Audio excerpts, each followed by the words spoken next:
Cooperative Governance and Traditional Affairs Minister Velenkosini Hlabisa is today leading a high-level dialogue with political parties as part of the ongoing review of the 1998 White Paper on Local Government. The dialogue is currently underway in Midrand, north of Johannesburg, under the theme "Every Municipality Must Work, a Call to Collective Action."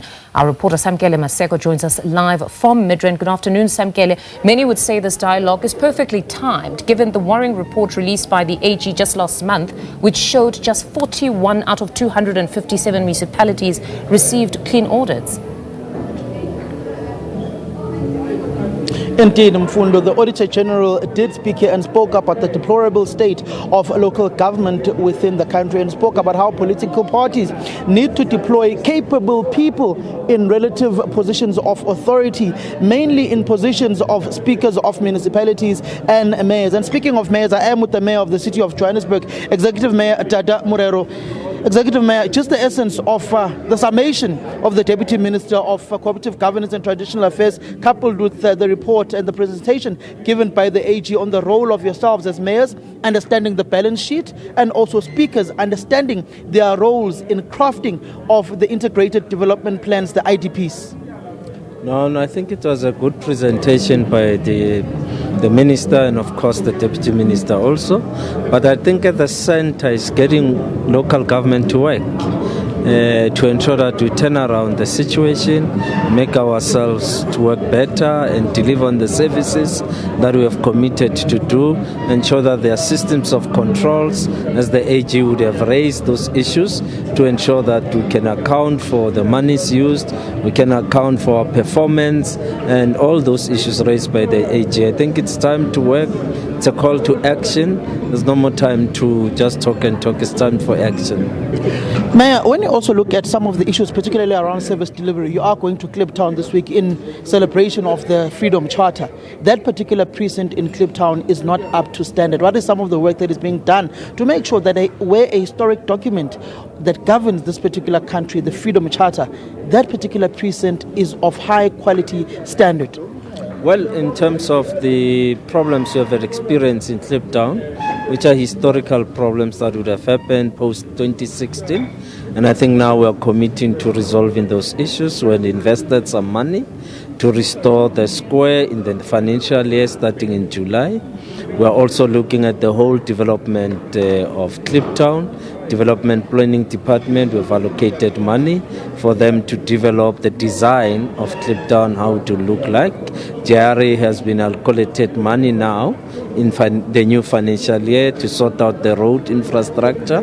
Human Settlement has bulk that are going to deal with infrastructure upgrade, but immediately Human Settlement will be doing reblocking, or what they call pegging, to ensure that the informal settlement is properly aligned so that we can allow for infrastructure to be deployed.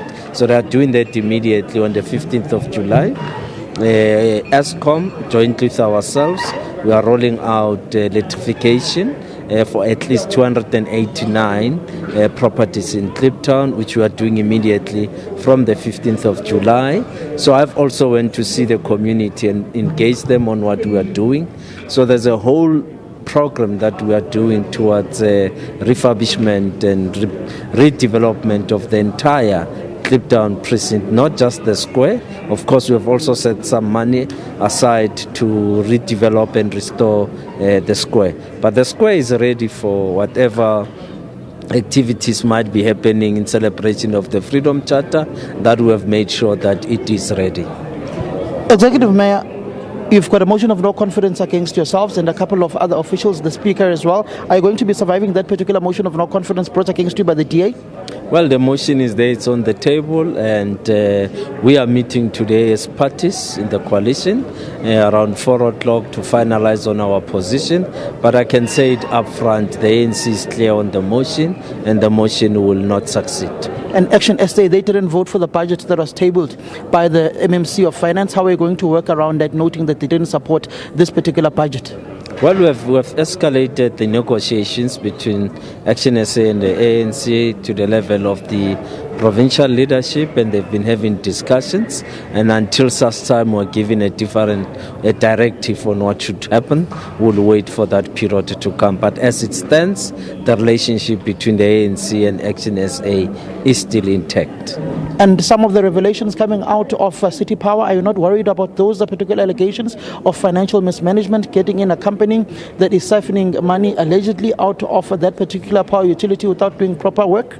We have responded to those things, and investigations are happening, and I think the CEO and the board has been handling the matter quite well to ensure that there's proper investigation, and I think some of the officials are already on suspension as the investigation is happening. Other files, of course, would have been given to the law enforcement agencies, the police themselves, to help us to investigate the extent at which this problem is happening at City Power. Taken from the AG, she spoke about deploying capable people in structures of the municipality, the right bureaucrats. In Johannesburg, you don't have a city manager. I'm told you have shortlisted. Who are some of the individuals that have been shortlisted that you will be part of in the panel of interviewing those people as the executive mayor?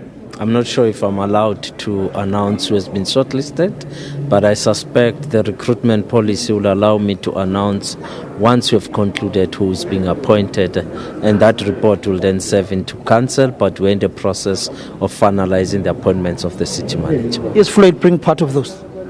As I said, I shouldn't be announcing who has been shortlisted. I think I'll be acting unethical and outside of the recruitment policy.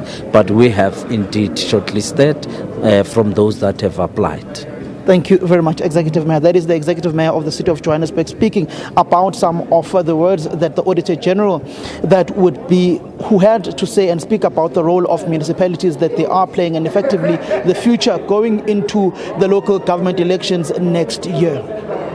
Thank you very much for that reportage. That's SABC News senior reporter Samkele Maseko joining us there from Midrand at that high-level dialogue with political parties as part of the ongoing review of the 1998 White Paper on Local Government.